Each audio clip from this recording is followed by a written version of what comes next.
আল্লাহ ওই সময় আজরাইলকে জিজ্ঞেস করছেন, হে আজরাইল, তুমি এই পৃথিবীতে এত মানুষের জান কবজ করলা, কোন সময় তোমার বেশি কষ্ট লেগেছে? আজরাইল বলে, আল্লাহ, আমার দুইটা মানুষের জান কবজ করতে বেশি কষ্ট হয়েছে। দুইটা মানুষের জান কবজ করতে আমার কষ্ট হয়েছে। হায়াতুল হায়াওয়ানের মধ্যে এসেছে, আল বিদায়া ওয়ান নিহায়ার মধ্যে এসেছে। আজরাইল বলে, আমার দুইটা মানুষের জান কবজ করতে সবচেয়ে বেশি কষ্ট হয়েছে। আল্লাহ তাআলা বলে, আজরাইল, কোন দুইটা মানুষ? বলে, আল্লাহ, সমুদ্রের মধ্যে একদিন একটা জাহাজ ডুবে গিয়েছিল। ওই জাহাজের মধ্যে একজন গর্ভবতী মহিলা ছিল, সে ছিল প্রেগন্যান্ট। যখন সমুদ্রের মধ্যে জাহাজটা ডুবে গেল, নদীর তরঙ্গমালা ঢেউগুলো জাহাজটাকে যখন একেবারে বাড়ি দিতে শুরু করলো, জাহাজটা ফেটে চূর্ণ বিচূর্ণ হয়ে গেল। মানুষগুলো বাঁচার জন্য আর্তনাদ করতেছে, তোমার কাছে সাহায্য চাচ্ছে। ওই অবস্থায় ওই সমুদ্রের মধ্যে জাহাজের তক্তার উপরে একটা মহিলা, গর্ভবতী মহিলা, ওই তক্তা ধরে কোন রকম বেঁচে ছিল। কিন্তু তার পেটে ছিল সন্তান। সন্তানটা প্রসব করবে এই অবস্থায় আপনি আমাকে হুকুম দিয়েছেন, যাও যাও, এই মহিলার জান কবজ করে নিয়ে আসো। ওই সময় আমার খুব মায়া লেগেছিল, এই অবস্থায় যদি আমি এই মহিলার জান কবজ করি, এই মহিলারই কি হবে আর বাচ্চাটারই কি হবে? তাও সমুদ্রের মধ্যে প্রচন্ড ঢেউ। যদি তীরে হতো অথবা কোনো লোকালয় হতো, আমার এত মায়া লাগতো না। আজরাইল বলে, ওই সময় আমার খুব মায়া লেগেছে যে এই মহিলার সন্তানের কি অবস্থা হবে আর মহিলার কি অবস্থা হবে। আজরাইল বলে, আল্লাহ, আমার হাতে তো কোনো ক্ষমতা নাই, সর্বময় ক্ষমতার মালিক কি? আরো জোরে বলেন, কে? ইন্নামা আমরুহু ইযা আরাদা শাইআন আইয়াকুলা লাহু কুন ফায়াকুন। আল্লাহ বলে, আমি আল্লাহ এমন আল্লাহ, আমি আল্লাহ যা ইচ্ছা তাই করি। আমার আল্লাহর যখন যা মন চায় আমি তাই করি। আমি যদি কোনো কিছু করতে চাই, আমি আল্লাহ কারো কাছ থেকে পারমিশন নিতে হয় না, নিতে হয় একমাত্র শুধু আল্লাহর নবীর জান কবজের সময় আজরাইল নবীজির কাছে অনুমতি চেয়েছে। আপনার আমার নবী, বিশ্ব নবী, তার কাছে এসে আজরাইল বলে, ওগো আল্লাহর নবী, আল্লাহ তাআলা আমাকে পাঠিয়েছেন আপনার জান কবজ করার জন্য। কি পাঠিয়েছেন? কিন্তু আল্লাহ আমাকে নির্দেশ দিয়েছেন, আগে আপনার থেকে অনুমতি নিতে হবে। যদি অনুমতি দেন জান কবজ করব, আর যদি অনুমতি না দেন খালি হাতে ফিরে যাব। আল্লাহু আকবার।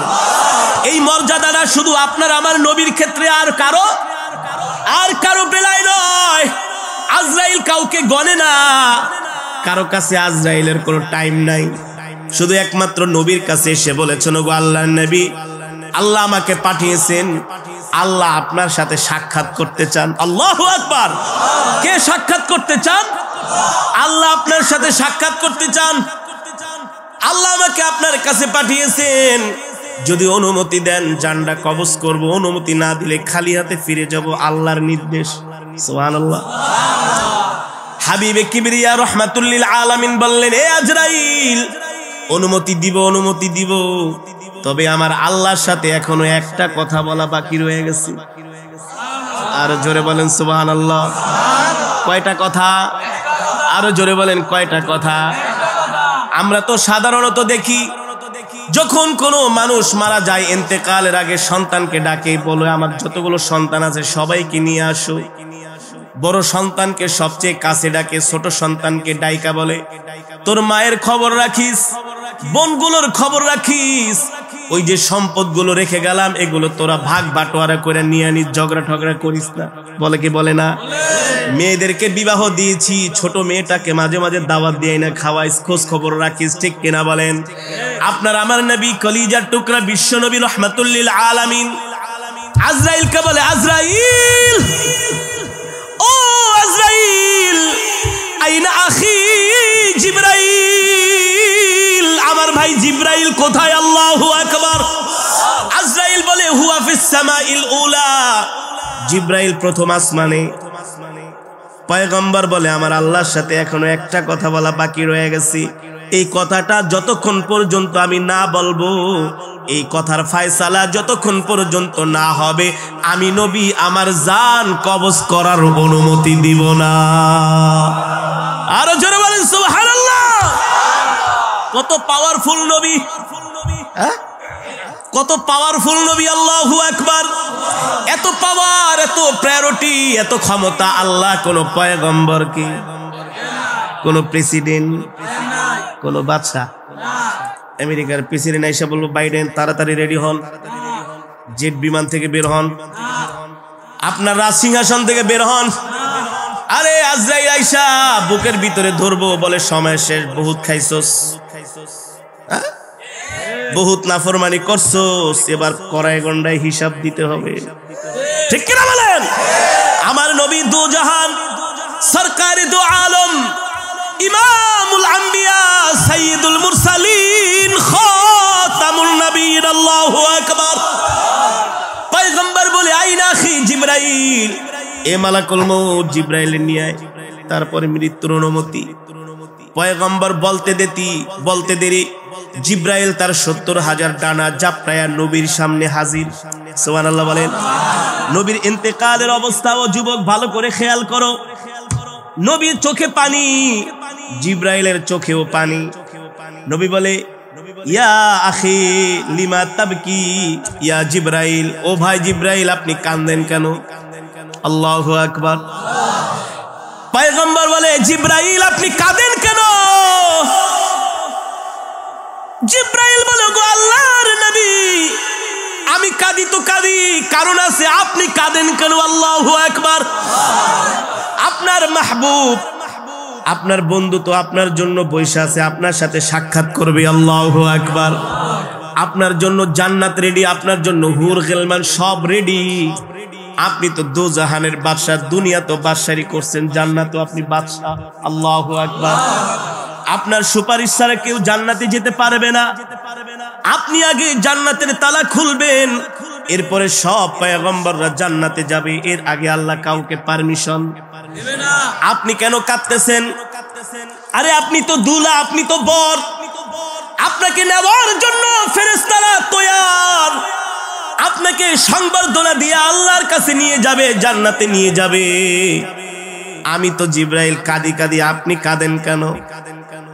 নবীজি বলে জিবরাইল তুমি বলো, তুমি কাঁদো কেন? জিবরাইল বলো গো আল্লাহর নবী, মালাকুল মউত আপনার শিহরে বসা, আপনার মাথার কাছে বসা, অনুমতি দিলেই তো আপনার জান কবজ করে ফেলবে, কিন্তু আপনি ইন্তেকাল করবেন, এই কষ্ট তো আমি জিবরাইল সইতে পারি না। আল্লাহ আমাকে বিশেষ ফেরেশতা বানানোর কারণে আল্লাহ আমাকে কত পয়গম্বরের কাছে ওহী নিয়ে পাঠাইছি। কোন পয়গম্বরের কাছে আমি 10 বার ওহী নিয়ে গিয়েছি, কোন পয়গম্বরের কাছে আমি 20 বার ওহী নিয়ে গিয়েছি, কোন পয়গম্বরের কাছে আমি 80 বার ওহী নিয়ে গিয়েছি, কোন পয়গম্বরের কাছে আমি 300 বার ওহী নিয়ে গিয়েছি। কিন্তু আপনি এমন একজন আল্লাহর পয়গম্বর, আমি আপনার কাছে 100 বার 80 বার 300 বার নয়, আমি আপনার কাছে 1000 2000 বার নয়, আমি আপনার কাছে 5000 10,000 বার নয়, আমি জিবরাইল আপনার কাছে ওহী নিয়ে 24,000 বার এসেছি। আল্লাহু আকবার। যারা বলেন আল্লাহু আকবার। আপনার ইন্তেকাল হবে, আমার কলিজা ফেটে যায়। আজকের পর থেকে আর কলিজার টুকরা নবীকে দেখব না। আল্লাহু আকবার। ওগো নবী এবার আপনি বলেন আপনার চোখে পানি কেন?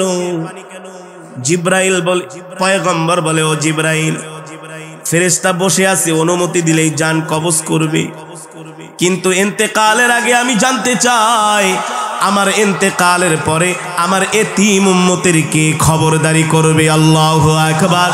এ জিবরাইল আমি আমার মৃত্যুর জন্য প্রস্তুত আছি, তৈয়ার আছি, কিন্তু এই কথাটার আগে ফয়সালা করবে আল্লাহ, তারপরে আমি আমার জান কবজ করব। জিবরাইল চলে গেলেন আল্লাহ তাআলার আরশে আজিমে। আল্লাহ রাব্বুল আলামিন জিজ্ঞেস করলেন জিবরাইল কেন এসেছো?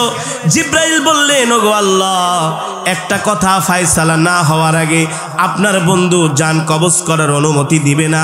আল্লাহ বলে, হে জিব্রাইল, আমি তো আমার বন্ধুর কোনো মনের কথা, কোনো উপরে কোনো নিচের কথা, কোনো গোপন কথা তো আমি আল্লাহর বাদ রাখি নাই। তার সকল মনের আশা তো আমি পূরণ করেছি। আমার বন্ধুর এখনো কি বাকি রয়ে গেছে? এবার জিব্রাইল বলে, আপনার বন্ধু বলেছেন তার ইন্তেকালের পরে তার এতিম উম্মতের কে খবরদারি করবে। এবার রব্বুল আলামিন বলে, ও জিব্রাইল, যাও যাও, আমার বন্ধুর ইন্তেকালের আগে আমার বন্ধুকে সুসংবাদ দিয়া দাও। আমার বন্ধুর ইন্তেকালের পরে স্বয়ং আমি আল্লাহ রব্বুল আলামিন তার উম্মতের খবরদারি করব। আল্লাহু আকবার। এই কথা শুনে নবীজির মুখে হাসি। এবার হাবিবে কিবরিয়া বলে, ও আজরাইল, মালাকুল মউত, তুমি আবার জান কবজ করো। ও মুসলমান, ইন্তেকালের সময় নবী উম্মতি বলেছেন। এবার নবীর বুক মোবারকের মধ্যে আজরাইল তার হাতটা দিয়েছে।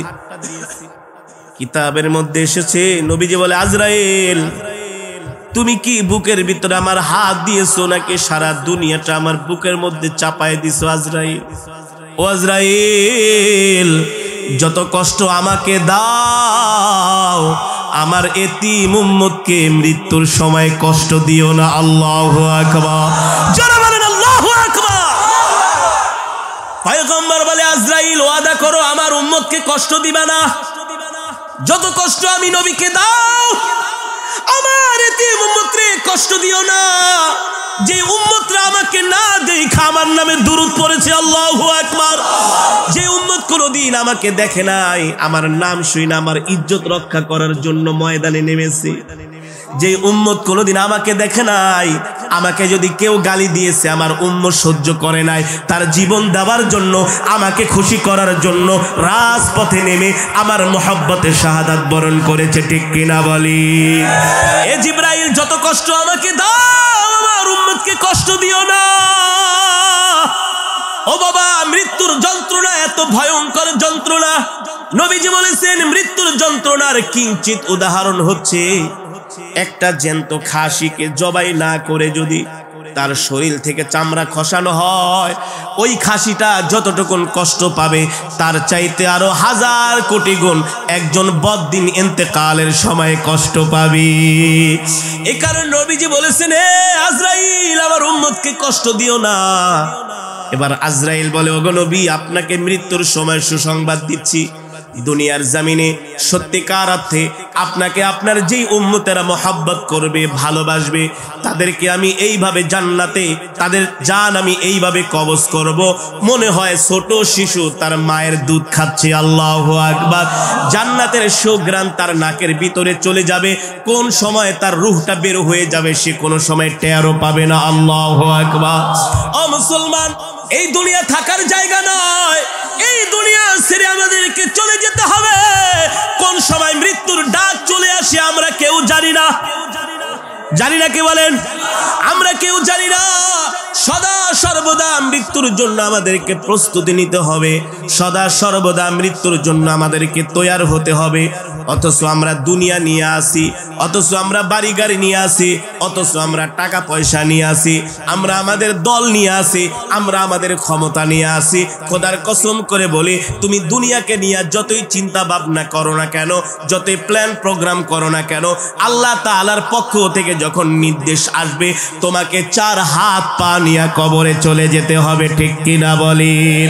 এই কারণে আল্লাহ বলছেন, ইয়া আইয়ুহাল ইনসান, ইয়া আইয়ুহাল ইনসানু মা গররাকা বিরাব্বিকাল কারীম। আল্লাহ বলছে, দুনিয়ার মানুষ, পৃথিবীর এমন কোন শক্তি আছে যারা তোদেরকে আমার আল্লাহর কাছ থেকে দূরে সরায় রাখে? আল্লাহ বলেন, আল্লাযী খলাকাকা ফাসাওয়াকা ফাআদালাক ফি আইয়ি সূরাতিন মা শাআ রাক্কাবাক। এ মানুষ, তোর কোনো অস্তিত্ব ছিল না, তুই ছিলি অস্তিত্বহীন। আমি আল্লাহ এক ফোঁটা নাপাক পানি থেকে তোকে সৃষ্টি করেছে। ঠিক কিনা বলেন? অন্য আয়াতে আল্লাহ বলছেন, কাইফা তাকফুরুনা বিল্লাহ, কিভাবে তুই আল্লাহর সাথে কুফরি করস, আর কিভাবে তুই মুসলমান হইয়া ইসলামের বিরুদ্ধে কথা বলস। ঠিক কিনা বলেন? আল্লাহ বলেন, কাইফা তাকফুরুনা ইয়াকফুরুনা বিল্লাহ, আল্লাহর সাথে কুফরি করিস না। কি করিস না? ক্ষমতা পায়া শুধু লাফাইস না আর ক্ষমতার দাপট দেখাইস না। এর কারণ হলো ফেরাউন কিন্তু 450 বছর ক্ষমতা ছিল, আল্লাহ ফেরাউনকে লোহিত সাগরের মধ্যে ডুবিয়ে মেরেছেন। ঠিক কিনা বলেন? আল্লাযী খলাকাকা ফাসাওয়াকা ফাআদালাক ফি আই সূরাতিন মা শাআ রাক্কাবাক। আল্লাহ বলে বান্দারে কিভাবে তোরা আমার সাথে নাফরমানি করস, তোদেরকে আমি আল্লাহ কত সুন্দর করে বানাইছি। একজনের চেহারার সাথে আর একজনের চেহারার কোনো, একজনের কণ্ঠের সাথে আর একজনের কণ্ঠের, একজনের যোগ্যতার সাথে আর একজনের যোগ্যতার কোনো। যতই প্রতিভাবান মানুষ হোক না কেন, বলে ভাই আপনার গজল, আপনার কেরাত, আপনার বক্তৃতা একেবারে তার মতো।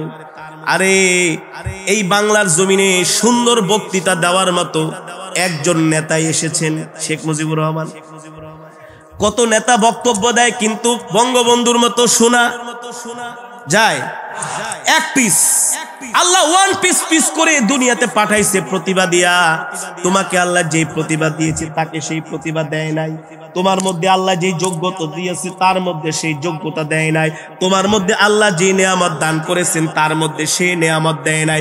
আল্লাহ বলে আমি আল্লাহ এমন আল্লাহ, ফি আইয়ি সূরাতিন মা শাআ রাক্কাবাক, আমি আল্লাহ তোমাদেরকে যেমন চেয়েছি তেমন সুন্দর করে আমি আল্লাহ তোমাদেরকে বানাইছি। আল্লাহু আকবার, জোরে বলেন আল্লাহু আকবার। আল্লাহ বলে দুনিয়াতে পাঠাইলাম আর আয়েশা আমার নাফরমানি, দুনিয়াতে পাঠাইলাম আর আয়েশা আমার নাফরমানি। ইসলামের বিরুদ্ধে কথা বলো, কোরআনের বিরুদ্ধে কথা বলো, আছে কি আছে না? জোরে বলেন আছে কি আছে না? আল্লাহ বলে মসজিদের মিনার থেকে আমি তোমাদেরকে ডাকি, হাইয়া আলাস সালাহ, নামাজের দিকে আসো, হাইয়া আলাল ফালাহ, কল্যাণের দিকে আসো। আর তোমরা ঘাড় বেঁকা কইরা চায়ের দোকানে বৈশা বৈশা বাংলা সিনেমা দেখো। একটা সিনেমা 3 ঘন্টা পর্যন্ত বৈশা বৈশা দেখো, কোনো কষ্ট লাগে না। আর মসজিদে নামাজ পড়তে গেলে মাত্র 15 মিনিট টাইম লাগে। মনে হয় ওই 15 মিনিট টাইম বৈশা থাকলে তোমার একেবারে কলিজাটা ছিঁড়া যায়। ঠিক কিনা বলেন? এগুলো শয়তানের প্ররোচনা। কার প্ররোচনা? জোরে বলেন কার প্ররোচনা? আল্লাহ বলে বান্দারে যা কিছু করস না কেন কর, যা কিছু করস না কেন কর। কাল্লা বাল তুকাদ্দিবুনা বিদ্দীনি ওয়া ইন্না আলাইকুম লাহাফিজিন কিরামান কাতিবিনা ইয়ালামুনা মা তাফআলুন। এ বান্দা দুনিয়ার জমিনে তুই আমার সাথে নাফরমানি করস, মনে রাখিস তুই ভুলা যাইতে পারস, আমি আল্লাহ কিন্তু তোদের 2 জন ফেরেশতা 2 কাঁধের মধ্যে দিয়া দিছি। তারা শুধু ভিডিও করে রাখবে। কি করে রাখবে? জোরে বলেন কি করে রাখবে? আল্লাহ বলে হাসরের মাঠে আমি যখন বিচারের মাঠ কায়েম করব, তোরা যখন আমার বিচারের কাঠ গড়ায় দাঁড়াবি, আমি আল্লাহ বলবো এই কাজ, এই অন্যায় তুই গভীর রজনীতে করেছিলি। তুই বলবি আল্লাহ আমি জিনা করি নাই, আমি মানুষকে গভীর রাত্রে গুলি কইরা মারি নাই, আমি কারো সম্পদ লুণ্ঠন করি নাই, আমি কোনো আলেমের গায়ে হাত দেই নাই। গতকালকের আগের দিন একজন সন্ত্রাসী একজন ইমামের 2 হাত কেটে ফেলেছে, জানেন না? ইমাম সাহেব বরিশালের বাবুগঞ্জে কত বড় জানোয়ার, কত বড় অপদার্থ, কত বড় কুলাঙ্গার। ঠিক আছে, ইমাম সাহেব সে কি ফেরেশতা? মানুষ না? তার ভিতরে দোষ গুণ নাই? এ কারণেই তো শাহ আতাউল্লাহ বুখারী রহমাতুল্লাহি আলাইহি তার কাছে এলাকার কিছু মানুষ গিয়েছে, বলে হযরত আমাদেরকে একজন ইমাম দেন। কি দেন? ইমাম দেন। সমাজে এমন কিছু কুলাঙ্গার আছে, বেয়াদব আছে, এই কুলাঙ্গাররা মাঝে মাঝে মসজিদের ইমাম আলেমদের সাথে বেয়াদবি করে। যে সমস্ত যুবক আলেমদের সাথে বেয়াদবি করবে বুঝতে হবে ওর জন্মে সমস্যা আছে। কিসে সমস্যা আছে? জন্মে সমস্যা, ওর রক্তের সমস্যা, ওর ব্লাডের মধ্যে সমস্যা। রাগ করতেছেন? প্রমাণ দিব। ওলীদ ইবনে মুগীরা কে? ওলীদ ইবনে মুগীরা আমার নবীকে গালি দিয়েছে। ওমর এসে খেপে গেছে, ওগো নবী আপনাকে ওলীদ গালি দিছে মুগীরায়, অনুমতি দেন, একেবারে কল্লা ফেলে দিব। নবীজি বলে আরে ও তো গালি দিবে, ওর তো জন্মের সমস্যা আছে। কিসের সমস্যা? জন্মের সমস্যা আছে। যুবক তোমাদেরকে এই কথাগুলো এই জন্য বলে যায়, যতই নামাজ পড়ো, যতই আমল করো না কেন, চাইলেই কেউ আলেম হতে পারে না। এটা মাওলার পক্ষ থেকে কবুলিয়ত মঞ্জুরি হয়ে আসতে হয়। আরে মিয়া, কত শত শত কোটি টাকার মালিক আমার সাথে পড়াশোনা করেছে, প্রাইভেট গাড়ি দিয়া বাবা এনে মাদ্রাসায় দিয়ে যেত, 3 বেলা দুধ, কলা, মাখন, খাসি, গরু খাওয়াইতে খাওয়াইতে ফার্মের মুরগি বানায় ফেলাইছে। কোরআন শরীফ 10 পারা পড়ে আর 5 পারা ভুলে যায়।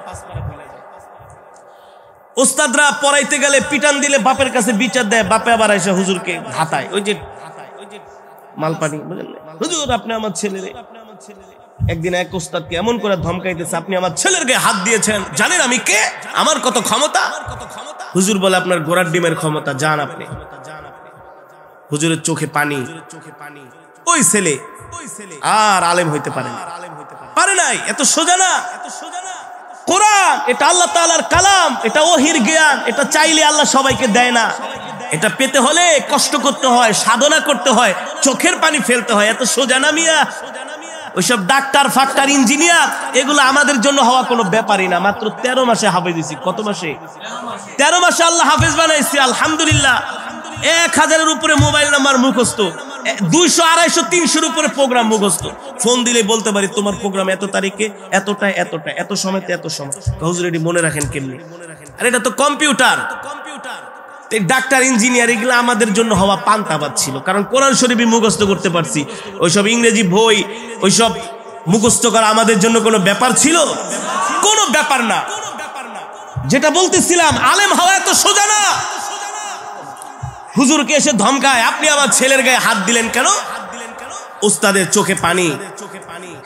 ওই ছেলে আলেম হতে পারে নাই, এখন অনেক বড় ব্যবসায়ী, দেখলে হাত ধরে, দোস্ত ছোটবেলায় একসাথে পড়তাম, তুই তো আলেম হয়ে গেছিস, দেশ বিদেশে ঘুরোস, কোরআন পড়োস, তোর তেলাওয়াত আমি নিজেও শুনি, আমার ওয়াইফও শুনে, আমার সন্তানরাও শুনে।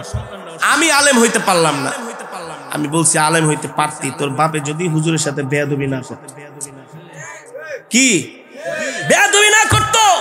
বেয়াদব আল্লাহর দরবার থেকে আল্লাহ তাকে হটায় দেয়। বেয়াদব আল্লাহ পছন্দ করে না। আল্লাহর দরবারে বেয়াদবের কোনো স্থান নাই। আর যে আলেমের সাথে বেয়াদবি করে, ওই তো সবচেয়ে বড় বেয়াদব। আলেমকে নায়েবে নবী, আলেমকে নায়েবে নবী। আল উলামা ওয়ারাসাতুল আম্বিয়া। উলামায়ে কেরাম হচ্ছে নবীর ওয়ারিস। কার ওয়ারিস? জোরে বলেন, কার ওয়ারিস? নবীর ওয়ারিস। ওলীদ ইবনে মুগীরা নবীকে গালি দিয়েছে, নবীর কষ্ট লাগছে না? নবীজি চাইলে ওর 1 মিনিটের ভিতরে ফিনিশ করে দিতে পারতেন। নবীজি সবর করেছেন, ধৈর্য ধরেছেন। তো নবীজি বলছে, সাহাবীরা, ওলীদ ইবনে মুগীরার জন্মে দোষ আছে। কি আছে? নবীর মুখের কথা কি মিথ্যা হতে পারে? জোরে বলে। সূর্যের আলো যেমন সত্য, চন্দ্রের আলো যেমন সত্য, তার চাইতে আরো কোটি গুণ সত্য আমার নবীর জবানের কথা। সাহাবীরা তো খুশিতে বাকবাক হয়ে আছে, ওলীদ ইবনে মুগীরা তুই আমাদের নবীকে গালি দিছস, তো তোর জন্মে সমস্যা আছে। ওলীদ ইবনে মুগীরা একটা মজমার ভিতরে বসা ছিল, এত বড় নেতা, আল্লাহ তাআলা শুকরিয়া, জাযাকাল্লাহু খাইর। একটা মজমার মধ্যে বসা, আয়েশা যদি কয় তোর জন্মে সমস্যা আছে, প্রেস্টিজে লাগে না? কেমন লাগে? খুব লাগে। কেমন লাগে? ওলীদ ইবনে মুগীরা ছিল শিক্ষিত মানুষ, দাঁত কামড়ায় আর বলে, মুহাম্মদে কইছে আমার জন্মের সমস্যা, কি করি? এগুলারে মারলে না আবার কি এর সমস্যা বইলা দেয়, আবার যদি মারি, আবার যে যদি মুহাম্মদ আবার কোনটা বইলা দেয়, তাহলে তো আরো বিপদে পড়বো। কারণ ওলীদ ইবনে মুগীরা মক্কার কাফেরেরাও জানতেন আল্লাহর নবী, আল্লাহর পয়গম্বর, কোনো সন্দেহ নাই, কোনো মুহাম্মদ যা বলে তাই হয়ে যায়। মুহাম্মদ কোনোদিন মিথ্যা কথা আরে বলে না, দেখেই তো মক্কার কাফেরেরা টাকা পয়সা জমায়া এমন অনুষ্ঠান করে নবীজিকে আল আমিন উপাধি দিয়েছে। কি দিয়েছে? কোন ঝগড়া লাগলেই বলতো আমাদের আল আমিনকে ডাকো। আল্লাহু আকবার। আমাদের আল আমিনকে ডাকো, সেই আমাদের সমাধান দিতে পারবে। আর আল আমিন যেটা সমাধান দিবে আমরা সেটাই মেনে নিব। আল্লাহু আকবার। নবী এখনো তরুণ, এখনো কি তরুণ, এখনো যুবক হয় নাই। নবীর রায় মক্কার বড় বড় লিডারেরা মেনে নেয়। ওলীদ ইবনে মুগীরা বলে, মুহাম্মদ বলছে আমার জন্মে সমস্যা আছে। নিশ্চয় আসলেই কোনো সমস্যা, আমার জন্মে মুহাম্মদের কথা কোনোদিন মিথ্যা হতে পারে না। ওলীদ ইবনে মুগীরা 1 দিন 2 দিন 3 দিন পর্যন্ত ঘরের দরজা লাগায় বসে ছিল। আত্মমর্যাদায় লাগছে না? এত মানুষের সামনে কইছে জন্মের সমস্যা, ওই আবার বিচার করবো কেমনে? পাবলিক তো কয় আপনি আপনার জন্মের সমস্যা, আপনি কি বিচার করবেন? যান, বলবে কি বলবে না? আর আরবের মানুষের খাসলত তো আরো খারাপ ছিল, জাহেলিয়াত যুগের মানুষ। 3 দিন পর্যন্ত ওলীদ ইবনে মুগীরা ঘরের ভিতরে দরজা লাগায় বসে আছে, খায় না, ঘুমায় না, কিছু। 3 দিন পরে ওলীদ ইবনে মুগীরার মা আসছে, বাবা মন ফোন খারাপ। ওলীদ, কি হয়েছে তোমার? আম্মা জান, বেয়াদবি মাফ করবেন, আপনাকে একটা কথা জিজ্ঞেস করব, বলবেন? কি কথা? আম্মা জান, আব্দুল মুত্তালিবের নাতি, আবু তালেবের ভাতিজা মুহাম্মদ ইবনে আব্দুল্লাহ, যাকে আমরা আল আমিন বলে সবাই মানি, ওলীদ ইবনে মুগীরার মা বলে আমিও তো মানি, সে তো আমাদের আল আমিন। বলে মা, আপনি কি আল আমিনের মুখের কথা বিশ্বাস করেন? ওলীদ ইবনে মুগীরার মা বলে বাবা, তোর কথা আমার কথা সকলের কথা মিথ্যা হতে পারে, কিন্তু মুহাম্মদের জবান দিয়ে যেই কথা বের হয় তার মধ্যে মিথ্যার কোনো অবকাশই নাই। আরো জোরে বলেন সুবহানাল্লাহ। এবার ওলীদ ইবনে মুগীরা বলে আম্মা জান, আমি মুহাম্মদকে একটা গালি দিয়েছিলাম, সে আমাকে প্রতি উত্তরে গালি দেয় নাই। কি করে নাই? প্রতি উত্তরে সে আমাকে গালি দেয় নাই, কিন্তু তার সঙ্গী শিষ্যদেরকে দিয়ে আমাকে বলেছে সবার সামনে আমার নাকি জন্মের সমস্যা আছে। আম্মা জান, সত্যি করে বলেন, আসলে কি আমার জন্মের সমস্যা আছে? ওলীদ ইবনে মুগীরার মা কতক্ষণ চুপ করে থেকে বলে বাবা, কিছু মনে করো না, আব্দুল মুত্তালিবের নাতি, আবু তালিবের ভাতিজা মুহাম্মদ ইবনে আব্দুল্লাহ যা বলেছে তার কথার মধ্যে বিন্দু মাত্র কোনো সন্দেহ নাই, আসলেই তোমার জন্মের সমস্যা। জোরে বলেন আল্লাহু আকবার। বলে মা, সেটা কিভাবে? বলে তোমার বাবা তো ছোটবেলায় মারা গেছে। একদিন টিপটিপ বৃষ্টি হতেছিল, সন্ধ্যার সময় আমি আমার ঘরে একা ছিলাম, ওই সন্ধ্যার মধ্যেই তোমার চাচা এসে আমার ঘরে ঢুকেছে, তারপর তোমার জন্ম হয়েছে। তাহলে সমস্যা তো আছে। তার মানে পয়গম্বরদেরকে যারা গালি দেয় তাদের জন্মের সমস্যা, পয়গম্বর ওয়ারিসদেরকে যারা গালি দেয় তাদের জন্মের সমস্যা। বিশ্বাস করেন না? আলেমদেরকে কেউ গালি দিতে পারে, আলেমরা কি বা করে এমন? একজন মসজিদের ইমাম, তার 2 হাত কেটে ফেলা হয়েছে। আজ পর্যন্ত শুনছেন কোন মসজিদের ইমাম কোন মাদ্রাসার ছাত্র কোন মানুষের গায়ে হাত দিয়েছে? বলতে পারবেন? বলতে পারবেন? পারবেন না। আমরা তো শুধু মার খেয়েই গেলাম, আমরা তো শুধু রক্ত দিয়েই গেলাম। সেই ভারতবর্ষ থেকে শুরু করে পাকিস্তান আমল থেকে শুরু করে আজ পর্যন্ত আলেমরা শুধু রক্ত দিয়েই গেছে, কিন্তু কারো রক্ত নেয় নাই। আমাদেরকে মারেন, আমরা আপনাদের জন্য দোয়া করি। আমরা কি করি? দোয়া করি। আতাউল্লাহ বুখারীর কাছে লোকজন এসে বলে একজন ইমাম দেন। বলে ইমাম চাইছো? বলে হুজুর শর্ত আছে, কিছু কোয়ালিটি লাগবে। কি কোয়ালিটি? বলে আমাদের ইমাম সত্যবাদী হতে হবে, ন্যায়পরায়ণ হতে হবে, ধার্মিক হতে হবে, তাকওয়াবান হতে হবে, মিথ্যা কথা বলবে না, একেবারে এই থাকতে হবে, সেই থাকতে হবে। আতাউল্লাহ বুখারী বলে বাবা, তোমরা তো আমার কাছে ইমাম চাইতে আসো নাই, তোমরা তো আমার কাছে নবী চাইতে আসছো। কি চাইতে আসছো?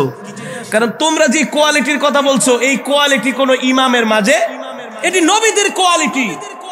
একজন ইমাম সেও রক্তে মাংসে গড়া একজন মানুষ, ভুল ত্রুটি তার মধ্যে কিছু থাকতেই পারে, কিন্তু তোমাদের চাইতে বেশি না। তোমাদের চাইতে কি বেশি না। আল্লাহ আলেম তাদেরকে নির্বাচিত করেছেন যাদের দ্বারা আল্লাহ এই দুনিয়ার জমিনে ইসলামকে জিন্দা রাখবেন। কি রাখবেন? কি রাখবেন? ইসলামকে কি রাখবেন? জিন্দা রাখবেন, ইসলামকে হেফাজত করবেন। যারা আপনাদেরকে মৃত্যুর ভয় দেখাবে, কোরআন থেকে মৃত্যুর আলোচনা করবে। আলেম সমাজ যদি বাংলার জমিনে বেঁচে না থাকতো, এদেশের মুসলমান গোমরা হয়ে যেত, বেঈমান হয়ে যেত। ঠিক কিনা বলেন? এ কারণে আলেমদের সাথে কখনো বেয়াদবি করবেন না। আর আলেমদের সাথে যে বেয়াদবি করবে, মৃত্যুর সময় তার জবানে কালেমা নসিব হবে না, হবে না, হবে না। মাঝে মাঝে 2-1টা ভুল ত্রুটি আলেমদের দ্বারা হতে পারে না? পারে না? হতে পারে সে তো রক্তে মাংসে গড়া মানুষ, রক্তে মাংসে গড়া মানুষ, তার একটা ভুল হয়ে গেছে, আল্লাহর জন্য ক্ষমা করে দেন। যদি মনে কষ্ট দিয়া থাকে আল্লাহর জন্য ক্ষমা করে দেন। আপনি যে তার দুইটা হাত কাটা দিলেন। মাঝে মাঝে দেখা যায় সুদের বিরুদ্ধে ওয়াজ করলে ইমাম সাহেবকে ধরে মারে, গাজার বিরুদ্ধে, ইয়াবার বিরুদ্ধে, ফেন্সিডিলের বিরুদ্ধে ওয়াজ করলে ইমাম সাহেবকে ধরে মারে। বানায় বলতেছি, বানায় বলতেছি, অভাব নাই। বাবা সবচেয়ে বড় কথা হলো মৃত্যুকে ভয় করতে হবে। কিসে? জোরে বলেন। মৃত্যু আসবে কি আসবে না? এই কারণেই আমিরুল মুমিনিন খলিফাতুল মুসলিমিন হযরত ওমরে আজম ওমরে ফারুক রাদিয়াল্লাহু তাআলা আনহু বেশি বেশি মৃত্যুর আয়াত পড়তেন। কুল্লু নাফসিন যায়িকাতুল মাউত, এই আয়াত আল্লাহর নবীর সাহাবী হযরত ওমর বেশি বেশি পড়তেন। আর রাস্তা দিয়ে হাঁটতেন, কোন মানুষ যদি ইন্তেকাল করত ওই কবরের মধ্যে ওমর যায়া শুয়া পড়তেন আর বলতেন, হায় রে কবর, তুই তো আমার জন্য প্রথম ঘাঁটি। কবর এমন এক ঘাঁটি, এই কবর থেকে যদি কোনো মুমিন মুক্তি পাওয়া যায় আর প্রত্যেকটা ঘাঁটি আল্লাহ তার জন্য সহজ করে দিবে। ঠিক কিনা বলেন? কবর এমন একটা ঘাঁটি, এটাই হচ্ছে একজন মুরদারের জন্য, একজন মৃত ব্যক্তির জন্য সবচেয়ে বড় ঘাঁটি। যদি আমল নামা ভালো হয়, কবরের মধ্যে তার জন্য জান্নাতের পর বিছিয়ে দেওয়া হবে, জান্নাতকে প্রশস্ত করে দেওয়া হবে। আর আমল যদি খারাপ হয়, কবর বলে আমি কাউকে চিনি না, এমন চাপা দিব শরীরের হাড্ডি গুড্ডিগুলো একেবারে একাকার করে ফেলবো। ঠিক কিনা বলেন? এ কারণেই তো হযরত ফাতেমা যখন ইন্তেকাল করলেন, কবরের সামনে দাঁড়ায় বলা হলো, এ কবর তোমার মধ্যে কাকে রাখবো জানো? তোমার মধ্যে রাখবো হাসান হোসাইনের মা, তোমার মধ্যে রাখবো আল্লাহর নবীর কন্যা, তোমার মধ্যে রাখবো বেহেশতের সরদারিনী। কবর বলে আমি এত কিছু চিনি না। আমল যদি ভালো হয় ওয়েলকাম, আমল খারাপ হলে এমন চাপা দিব হাড্ডি গুড্ডি মাটির সাথে মিশিয়ে দিব। এ কারণে আপনাদের হাতে ধরি, পায়ে পড়ে অহংকার দেখাবেন না, সম্পদের বড়াই দেখাবেন না, ক্ষমতার দাপট দেখায়েন না। এই দুনিয়াতে আজকে আছি, কালকে নাই। এক মুসলমান আর এক মুসলমানকে দিল থেকে ভালোবাসবো, সমাজ থেকে মারামারি, কাটাকাটি, হানাহানি, হিংসা, বিদ্বেষ যাতে দূর হয়ে যায়, সব কিছু দূর করে আমরা এক মুসলমান আর এক মুসলমানকে কলিজা দিয়া ভালোবাসবো। মৃত্যুর জন্য আমরা তৈয়ার হব। কিসের জন্য? আজকে আপনি সম্পদের দাপট দেখান, সম্পদ আছে, ক্ষমতা আছে, যারা বেশি ক্ষমতা, টাকা পয়সার বাহাদুরি দেখায় তাদেরকে মূলত মানুষ মন থেকে ভালোবাসে না। ভালোবাসে? রাস্তা দিয়ে হাইটে গেলে বলে, তুই যদি মইরা যেতি পালং বাজারে তুই মিষ্টি আইনা নিজেও খাইতাম আর মানুষেও খাওয়াইতাম। বলে কি বলে না? আর যদি সুন্দর আখলাকের মানুষ হন, আপনার ইন্তেকালের পরে হাজার হাজার মানুষ আসবে আপনার জানাজায়, যেই শুনবে চোখের পানি ফেলে বলবে, আহ, একটা ভালো মানুষ মারা গেছে, ভালো মানুষ মারা গিয়েছে। এ কারণে আপনাদের হাতে ধরি, পায়ে পড়ি, এই যে মৃত্যুর আলোচনা করলাম, ওয়াজা আস-সাকরাতুল মাউতি বিল হক, মৃত্যু এমন এক বিধান, মৃত্যু আমাদের জন্য এমন এক পরোয়ানা, এটা আসবে। এই মৃত্যুর হাত থেকে আল্লাহর নবী পর্যন্ত বাঁচতে পারে নাই, আমরাও সদা সর্বদা মৃত্যুর জন্য আমাদেরকে তৈয়ার হতে হবে, প্রস্তুত নিতে হবে। আর একজন মানুষ যদি মৃত্যুর জন্য তৈয়ার হয়, প্রস্তুতি নেয়, দুনিয়ার সম্পদের দিকে সে তাকায় না, ক্ষমতার দিকে সে তাকায় না, মানুষের সাথে খারাপ ব্যবহার করে না, মানুষের সাথে খারাপ আচরণ করে না। ঠিক কিনা বলে? এই ওয়াজ মাহফিল এগুলো হচ্ছে ধর্মীয় কাজ। এগুলো কি সবাই মিলে ঝিলে সমাজের সব মানুষ একত্রিত হয়ে এই ধর্মীয় কাজগুলো করবেন। বাংলাদেশের যত বেশি ওয়াজ মাহফিল হবে তত মানুষ কোরআনের আলোচনা শুনবে। লস নাকি লাভ? জোরে বলেন, লস নাকি লাভ? সমাজে কিছু মানুষ আছে তারা শুধু চুলকায়। কি করে? বলে এত ওয়াজ মাহফিল হয়ে লাভ কি? আরে বেটা, এত ওয়াজ মাহফিলের কারণেই তো আজকে যাত্রা ঠাত্রা বন্ধ হয়েছে। ওয়াজ মাহফিল না থাকলে তো এখন আমার দেশের যুব সমাজ যাত্রা দেখতে যাইতো, মঞ্চ নাটক করতো। ঠিক কিনা বলে? মহিলারা পোশাক পরে উলঙ্গ হয়ে তারা নাচতো, আর দেশের যুবকেরা দেখতো তাদের জিনার গুনাহ হইতো। আজকে বাংলাদেশের হাজার হাজার লক্ষ লক্ষ যুবকের মোবাইলে আমার কোরআনের তেলাওয়াত, যেখানে যাই হুজুর, আগে গান শুনতাম ফাইটটা যায় চিররা যায়, এখন আর এগুলা শুনি না। এই যে দেখেন কোরআন তেলাওয়াত শুনি, বলে হুজুর সকালবেলা ঘুম থেকে ওইটা কোরআন তেলাওয়াত শুনি, ঘুমানোর সময় কোরআন তেলাওয়াত শুনতে শুনতে ঘুমাই। আলহামদুলিল্লাহ বলেন, আরো জোরে আলহামদুলিল্লাহ বলেন। বাংলাদেশের গার্মেন্টস ফ্যাক্টরির ম্যাক্সিমাম ওয়ার্কাররা এখন কোরআন শুনে। আমার মসজিদ যেখানে আশেপাশে অনেক ফ্যাক্টরি, আইসা বলে হুজুর আগে তো শুধু বাংলা গান ছাইরা দিতাম আর কাজ করতাম, সিলাইতাম, আর এখন হুজুর খালি কোরআন তেলাওয়াত চলে আর কাজ করি। তাহলে এই ওয়াজের মাধ্যমে ফায়দা হয়েছে কি হয়েছে না? জোরে বলেন, হয়েছে কি হয়েছে না? হ্যাঁ, এই ধর্মীয় কাজগুলো যেখানে হবে সেখানে বাধা দিবেন না। যুবকদেরকে বাধা প্রদান কেন করবেন? তারা ওয়াজ মাহফিল না করে যদি আজকে এখানে একটা গানের আসর বসাইতো, এই মাটিটা একেবারে পবিত্র হতো না? পবিত্র হতো? যে জমিনের মধ্যে গান বাজনা ঢোল তবলা বাজানো হয়, ওই জমিন অপবিত্র হয়, আর ওই জমিন আল্লাহর কাছে অভিশাপ দেয়, বলে মালিক তোমার জমিনের উপরে এই সমস্ত নিকৃষ্ট গুনাহের কাজগুলো করতেছে, আল্লাহ যাদেরকে করতেছে তাদেরকে তুমি শায়েস্তা করো। এই কারণে ধর্মীয় মাহফিল নিয়ে, ধর্মীয় কোনো কাজ নিয়ে আমরা বিভেদ করব না। নিজের যদি একটু কষ্ট হয় সেগুলো নিজ থেকে একটু মানায় নিব। ধর্মীয় কাজ, সমাজের কাজ আমরা এক হয়ে সবাই একসাথে আল্লাহ রসুলের সন্তুষ্টির জন্য এই ধর্মীয় কাজগুলো আমরা করতে রাজি আছি তো ইনশাল্লাহ? রাজি আছে তো ইনশাল্লাহ? যেই যুবকের আজকে ওয়াজ মাহফিলের আয়োজন করেছে, আপনারা খুশি নাকি বেজার? কেউ বেজার ঠেজার আছেন নাকি? দুই চারজন আছেন? একটু হাত উঠান তো বেজার থাকলে। বলছি বেজার থাকলে। মাশাআল্লাহ, জজবার ঠেলায় হাত উঠায় ফেলাইছে। কিসের ঠেলায়? আপনারা আজকে মাহফিল হওয়ার কারণে সবাই খুশি। কে কে খুশি হাত উঠান। নারায়ে তাকবীর, নারায়ে তাকবীর বলেন। আল্লাহ এই মাহফিলকে কবুল করে নেন, কিয়ামত পর্যন্ত কবুল করে নেন। আপনারা আমাদের এই হাতগুলো ফেরেশতারা ক্যামেরা বন্দী করে রাখছে, দেখবে আমরা কোরআনের মাহফিলের পক্ষে ছিলাম, আমরা ইসলামী সম্মেলনের পক্ষে ছিলাম।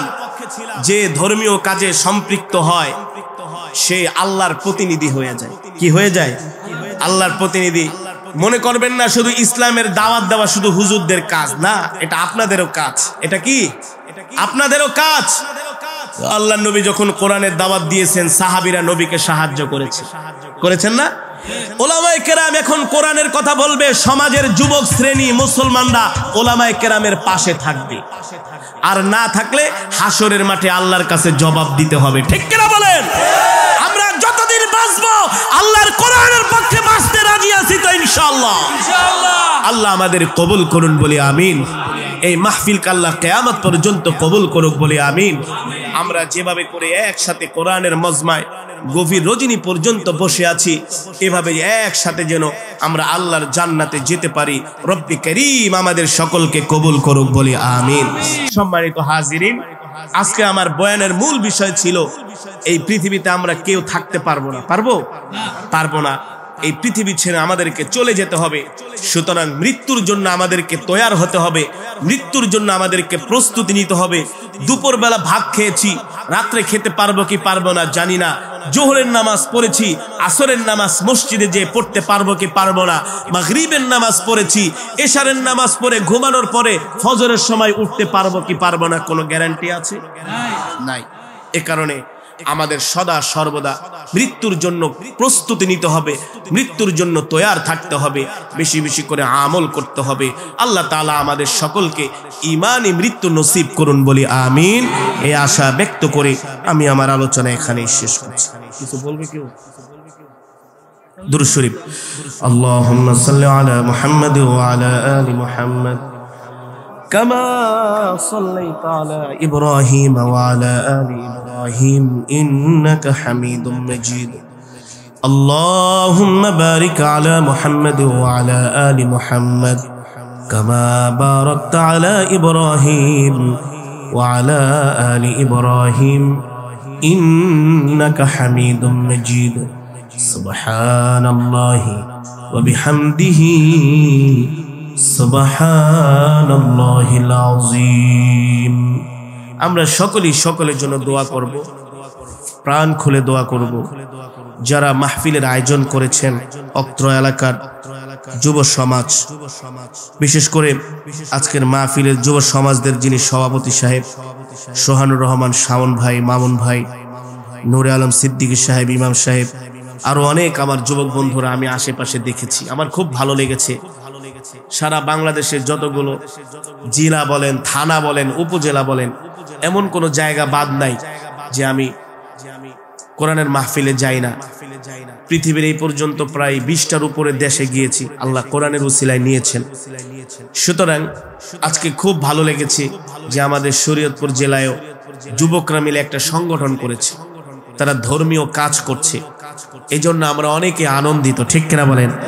আমরা তাদের জন্য প্রাণ খুলে দোয়া করব, তারা যাতে এই ধর্মীয় কাজ, এই ইসলামী সম্মেলন, আরো সামাজিক কর্মকাণ্ড যাতে তারা পরিচালনা করতে পারে। প্রত্যেকটা যুবককে আল্লাহ তাআলা আল্লাহওয়ালা বানায় দেন বলে আমিন। প্রত্যেকটা যুবক যেন আল্লাহ তাআলা হযরত ওমরের মতো, হযরত আলীর মতো তাদেরকে আল্লাহ ঈমানি শক্তি দান করুন বলে আমিন। যুবকরা যদি পরিবর্তন হয়ে যায়, বাংলাদেশেরও পরিবর্তন ঘটবে। যুব সমাজ যদি ইসলামের পথে চলে আসলে বাংলাদেশের প্রতিটা ঘরে ইসলাম ছড়িয়ে যাবে, ঠিক কিনা বলেন? এ কারণে যুবকরা যে কাজগুলো করেছে তাদেরকে আমরা সম্মান জানাই, তাদের জন্য আমরা প্রাণ খুলে দোয়া করব। আপনারা তাদেরকে সহযোগিতা করবেন, বিরোধিতা করবেন না। তারা যদি কোনো ধর্মীয় কাজ করে তাদেরকে সহযোগিতা করবেন। কোন সময় তাদেরকে এমন কোনো কথা বলবেন না যাতে তারা নিরুৎসাহিত হয়, এমন করে তাদেরকে উৎসাহ দিবেন যাতে তারা ধর্মীয় এই কাজগুলো আরো বেশি বেশি করতে পারে। কি বলেন? আল্লাহ আমাদের সকলকে কবুল করুন, আল্লাহুম্মা আমিন। ربنا ظلمنا أنفسنا وإن لم تغفر لنا وترحمنا لنكونن من الخاسرين ربنا آتنا في الدنيا حسنة وفي الآخرة حسنة وقنا عذاب النار يا أول الأولين يا آخر الآخرين يا ذا القوة المتين يا راحم المساكين يا أرحم الراحمين يا أرحم الراحمين يا أرحم الراحمين يا علي يا عظيم يا حليم يا كريم مولاي كريم আমরা নাফরমান, আপনি রহমান। এ মালিক, গুনার বোঝা মাথায় নিয়ে ভিক্ষুকের মতো দুইখানা হাত উঠিয়েছি। আল্লাহ আল্লাহ, মেহেরবানি করে আপনি আমাদের তামাম জিন্দেগির গুনাহ খাতাগুলো মাফ করে দেন। এ মালিক, গুনাহ করতে করতে জীবনটাকে বরবাদ করে দিয়েছি। আল্লাহ, গুনাহ করেছি, স্বীকার করি, বিশ্বাস করি মালিক, কিন্তু আপনার রহমত থেকে নৈরাশ হই নাই গো আল্লাহ। আমাদের গুনার পাহাড়টা আপনার রহমতের দরিয়ার মধ্যে ডুবাইয়া দেন গো আল্লাহ। আয় আল্লাহ, আজকের মাহফিলকে কবুল করে নেন। আল্লাহ, আজকের মাহফিলকে মঞ্জুর করে নেন। আয় মালিক, এই মাহফিল করার জন্য যারা সহযোগিতা করেছেন সকলের সহযোগিতাকে কবুল করে নেন। আল্লাহ, সকলের মেহনতকে কবুল করে নেন।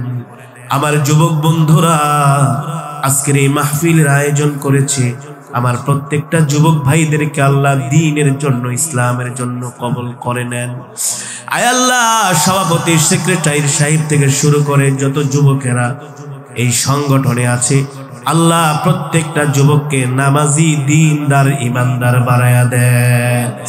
আয় আল্লাহ, অত্র এলাকার গোরস্থানে যত মুর্দেগান শুয়ে আছে, আল্লাহ ও মালিক, সকল মুর্দেগানের কবরে আযাব মাফ করে দেন। আল্লাহ, সকলের কবরকে জান্নাতের বাগান বানায়া দেন। এই মাহফিলকে উসিলা করে এলাকার প্রতিটা ঘরের মধ্যে রহমতের নূর, বরকতের নূর পয়দা করে দেন। আমাদের সাথে অনেক মা বোনেরা হাত উঠেছে, আল্লাহ মা বোনদেরকে মাফ করে দেন, মা বোনদেরকে মাফ করে দেন। আল্লাহ মেহেরবানি করে আপনার পেয়ারা বান্দারা গভীর রজনী পর্যন্ত বসে বসে কোরআনের তেলাওয়াত শুনেছে, কোরআনের বয়ান শুনেছি। আল্লাহ আমার মতো নাফরমান তাদেরকে কি দিয়া বিদায় করব মালিক? প্রতিটা শ্রোতাদের জীবনের সব গুনাহগুলো মাফ করে দেন। আল্লাহ জাহান্নামের আগুন আমাদের জন্য হারাম করে দেন, জান্নাতুল ফিরদাউস আমাদের জন্য বরাদ্দ করে দেন। জনম দুঃখিনী মা 10 মাস 10 দিন গর্ভে ধারণ করে আমাদেরকে লালন করে ওই জনম দুঃখিনী মা অন্ধকার কবরে শুয়ে আছে। আল্লাহ ও মালিক, জনম দুঃখিনী মার কবরকে জান্নাতের বাগান বানায় দেন। যেই মা আমাদের জন্য কত কষ্ট করেছেন, বন্ধুর মতো বাবা কোলে পিঠে করে মানুষ করেছেন, রোদে পড়ে বৃষ্টিতে ভিজে। আল্লাহ পরীক্ষার সময় টাকা চাইলে বাবা পাগল হয়ে যেত, ঈদের সময় বাবা ভালো একটা জামাও কিনে না। সন্তানকে আনন্দ দেওয়ার জন্য রাত দিন কষ্ট করে পরিশ্রম করে ওই বন্ধুর মতো বাবা অন্ধকার কবরে শুয়ে আছে। আল্লাহ বাবাকে মাফ করে দেন। আল্লাহ বাবার কবরকে জান্নাতের বাগান বানায় দেন। আব্বা আম্মা উভয়কে মাফ করে দেন। আল্লাহ আমাদের মধ্যে থেকে অনেকে অসুস্থ, আল্লাহ আপনি সুস্থতা দান করে দেন। এই মঞ্চের মধ্যে মাজমার মধ্যে অনেক দাড়ি পাকা বৃদ্ধরা আছে, আল্লাহ আপনি তাদেরকে মাফ করে দেন। আল্লাহ নবীজি বলেছেন যেই মজমার মধ্যে দাড়ি পাকা বৃদ্ধরা থাকে তারা যদি হাত উঠায় তাদের দোয়া কবুল না করলে আপনি নাকি লজ্জা পান গো আল্লাহ। এই দাড়ি পাকা বৃদ্ধ হাজী সাহেবদেরকে ওসিলা করে আজকের মজমাকে কবুল করে নেন, আজকের মাহফিলকে কবুল করে নেন। এই মাহফিল আল্লাহ কিয়ামত পর্যন্ত জারি করে দেন। আল্লাহ আমার যুবক ভাইদের চাকরি বাকরি ব্যবসার মধ্যে বরকত দিয়া দেন। যারা ব্যবসা করে, যারা চাকরি করে আল্লাহ প্রমোশন দিয়া দেন। যারা পড়াশোনা করে জিহাদ যাকাত বাড়ায়া দেন। আল্লাহ যারা বিদেশ যাওয়ার জন্য ট্রাই করতেছে আল্লাহ আপনি তাদেরকে কবুল করে নেন। আল্লাহ কে কে উদ্দেশ্য নিয়ে আপনার দরবারে হাত উঠিয়েছে মালিক আপনি সকলের মনের নেক মাকাসুদগুলো পূর্ণ করে দেন। আল্লাহ আমাদের দেশের উপর রহমত নাজিল করে দেন। আল্লাহ এই দেশটাকে ফুলে ফলে ভরে দেন। আমরা এক মুসলমান আর এক মুসলমানকে যেন আল্লাহ আপনার জন্য ভালোবাসতে পারি মালিক আমাদেরকে আপনি কবুল করে নেন। আল্লাহ এই পৃথিবী ছেড়ে আমাদেরকে চলে যেতে হবে। টাকা পয়সা বাড়ি গাড়ি কিছুই যাবে না, সাদা একখান কাপড় নিয়া হয়ে যাব রওয়ানা। আল্লাহ ওই মৃত্যু আসার আগে আমাদেরকে আপনার পেয়ারা বান্দা হিসাবে কবুল করে নেন। আপনার কাছে দরখাস্ত মালিক নাফরমানির মৃত্যু দিয়েন না, ইমানদারের মৃত্যু দিয়েন। জাহান্নামী বানায়া কবরে ডাক দিয়েন না, জান্নাতি বানায়া কবরে ডাক দিয়েন গো আল্লাহ। আমরা আল্লাহকে ডাক দেই ইয়া আল্লাহ, আরো জোরে বলি ইয়া আল্লাহ, আরো জোরে বলি ইয়া আল্লাহ। ও মালিক এই গভীর রজনীতে আমরা আপনাকে ডাক দিয়েছি, আমাদেরকে আপনি খালি হাতে ফিরাইয়া দিয়েন না। জাহান্নামের আগুন হারাম করে একটা জান্নাতুল ফিরদাউস আমাদের জন্য বরাদ্দ করে দেন। রব্বির হামহুমা কামা রব্বায়ানি সগীরা, রব্বির হামহুমা কামা রাব্বায়ানি সগীরা। মাওলা রে, জানি না কোন দিন মৃত্যুর পরোয়ানা জারি হয়ে যায়। আজরাইল আমাদের সামনে এসে হাজির হয় সেই কঠিন মুসিবতের সময়, কঠিন বিপদের সময়। আমাদের জবানে জারি করে দেন কালেমায়ে তাইয়্যিবা লা ইলাহা ইল্লাল্লাহু মুহাম্মাদুর রাসূলুল্লাহ।